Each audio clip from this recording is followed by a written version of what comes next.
Дэлхийн улс орнуудын парламентыг бүхэлд нэгтгэсэн олон улсын парламентын холбоо анх 1889 оны 6 дугаар сарын 30-нд Франц улсын нийслэл Парис хотноо байгуулагдсан түүхтэй.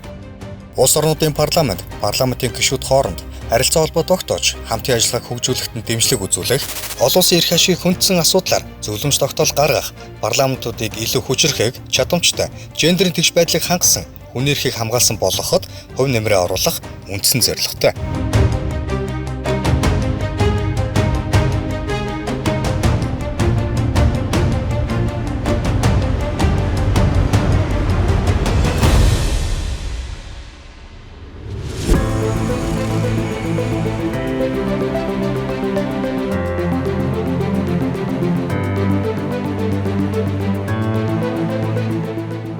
Бүгд найрамд Монгол Ард улсын ардын хурал олон улсын парламентын холбоонд анх 1962 оноос гишүүнээр элсжээ. Монголын парламент олон улсын парламентын холбооны ансамблэд гишүүнээр элснээс хойших өнгөрсөн 63 жилийн хугацаанд нийтдээ 81 удаа төлөөлөгч eelгээж, үүнээс 29 удаад нь удирдлагын түвшинд оролцсон байна.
Өнөөдөр Монгол улсын их хурал нь хууль тогтоох байгууллага байхаас гадна Монгол улс хүний эрх ардчилсан засаглалыг тууштай эрхэмлэж байгаагийн илэрхийлэл болж байна.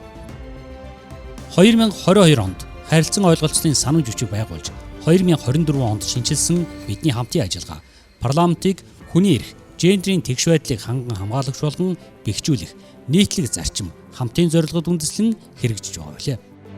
Gender equality.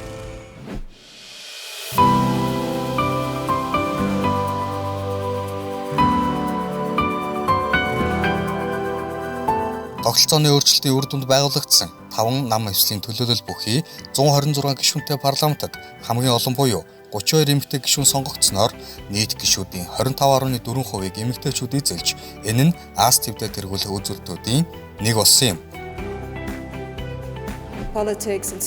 Ихэнхдээ бодлого тодорхойлох шийдвэр гаргах төвшөнд эрчүүдэд зовхолж ирснийг бид мэднэ. Иймд улс төрийн намууд эмэгтэйчүүдийн квотыг нэмэгдүүлснээрээ парламентэд хүүсийн тэгш байдлыг хангах, эмэгтэйчүүдийн дуу хоолойг сонсох орон зайг бүрдүүлж өгсөн. Цаашид бид орон нутгийн түвшинд засаглалын бүх шатанд мөн парламентэд эмэгтэйчүүдийн эзлэх хувийг 50% хүргэх зорилтын төлөө тууштай дэмжин ажиллах болно. Нийгмийн олон салбарын төлөөллөөс бүрдсэн шинэ парламент эх 4 жилийн стратеги төлөвлөгөөнд хүн төвтэй хуулийн эрх зүйн орчныг цогцлоохоор тусгасан. Өөрөөр хэлбэл парламентаас батлан гаргаж буй хууль тогтоомж, бодлого шийдвэр, хүний эрх хэрэгжлийг хангасан, цаг үеийн шаардлагад нийцсэн иргэдийн өдөр тутмын амьдралыг иж бүрэн зохицуулдаг байх эрх зүйн шинжилгээг эхлүүлсэн билээ. Хүний эрхийг мэдрэмжтэй байх, хүний эрхийг хангах тийм ээ, хүнлэн энэрэнгүй байх гэдэг маань өөрөө түлхүү яригадаад үнийг хэрэгжилтийг хангахын төлөө бодлогын төвшин, за гүйцэтгэлийн төвшин ч гэсэн авч хэрэгжүүлж байгаа ажлууд маань бас нийт айгүй ил тод байгаа гэж бодож байна. Хүн төвтэй парламент хүртээмжтэй орчныг бий болгох хэрэгтэй. Хүндээ ингээ мэдээллийг аюу сайн өгдөг байх хэрэгтэй. Хууль маань хүндээ хүрэх нэ. Бидний амьдралд хэрэгтэй болох нэ.